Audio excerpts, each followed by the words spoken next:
Hey everybody, and welcome into our first draft preview of the offseason. We're going to talk some offensive tackle here today, and who better to talk offensive tackle with than one of the best out there. It's Eric Edholm from NFL.com.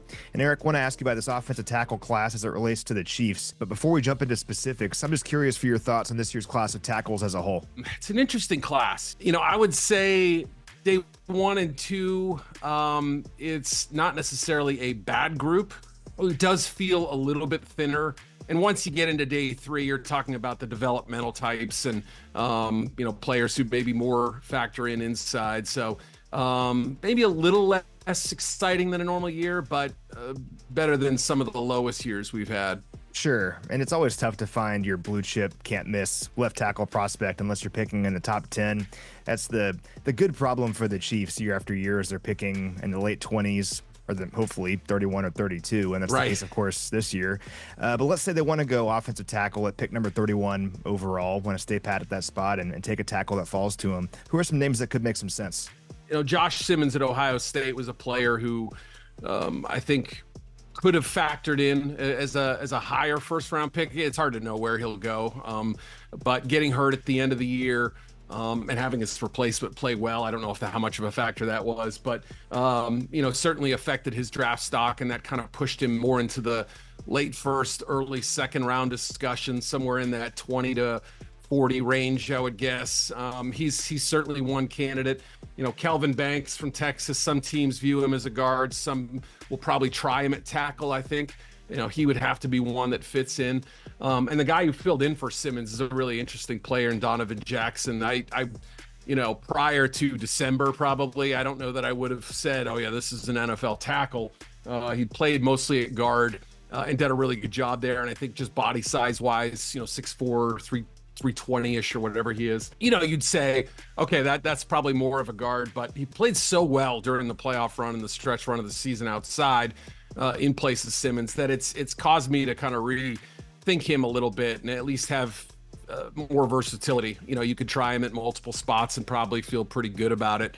And then the last two guys I'll mention, maybe I'm forgetting somebody, but Josh Connerly Jr. from Oregon, another player in that kind of late first, early second round range, maybe 25 to 40, so a little, or 45 at the lowest, somewhere in that range, I think is where he's sort of pegged to go. I think people who maybe a little later get involved in the draft process a little later may have seen the clip of him at the Senior Bowl getting trucked by Mike Green, but I can tell you, as somebody who was standing about 3.5 feet away, he came back strong the next snap, and there's something to be said for that. I know that's just a 2-snap sample size is pretty small, but played really well for the Ducks. An athletic guy who I think carries his weight well and probably can add some weight.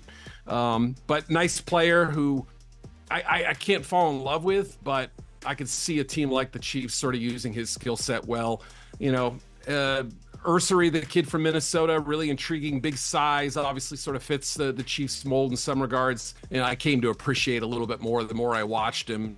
Yeah, and Ursery is actually from Kansas City. He went to Ruskin High School here in town, so that'd be a cool story. One more question for you. You kind of touched on this a little bit with guys that are kind of in that late first round, early second round range, but are there any players that you like a lot on late in day 2, maybe day 3, that obviously aren't perfect prospects, but have some traits that you like that could develop into pretty good players? Yeah, I would say one that comes to mind is Ozzie Trapillo from Boston College. I got to see his dad play years ago. I grew up in the Boston area and somewhat of a BC fan as a kid. So, big long guy, 6'8", kind of looks like, a lot of the prototypical right tackles. A lot of teams like the Rams have had in recent years. Big, tough physical guy who I thought tested a little bit better than I imagined he would. Cameron Williams from Texas probably goes a little higher than that, but you never know. I mean, he could slip, and another guy with good mass and length and reach, and just some technical stuff that some teams have wanted him to clean up a little bit. So as long as the medical reports were positive on him coming out of the combine, and I'm just kind of starting to make those calls now. What did you learn about this guy, that guy, whoever? Emory Jones from LSU might be one that slips a little farther than I would have imagined, 3 months ago or something like that, 2 months ago even. So it's tough. I mean, just the number of candidates that you have out there with experience, the right dimensions, the right skill set, really does kind of whittle down the list a little bit.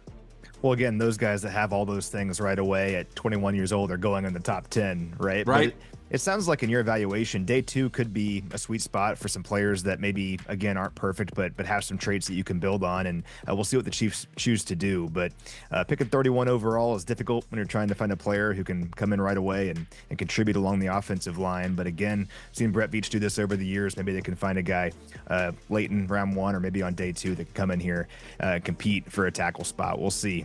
If you want to learn more about the NFL draft, check out this guy's work at NFL.com. He's among the very best in the business. Eric, thanks so much. Thank you. Appreciate it very much.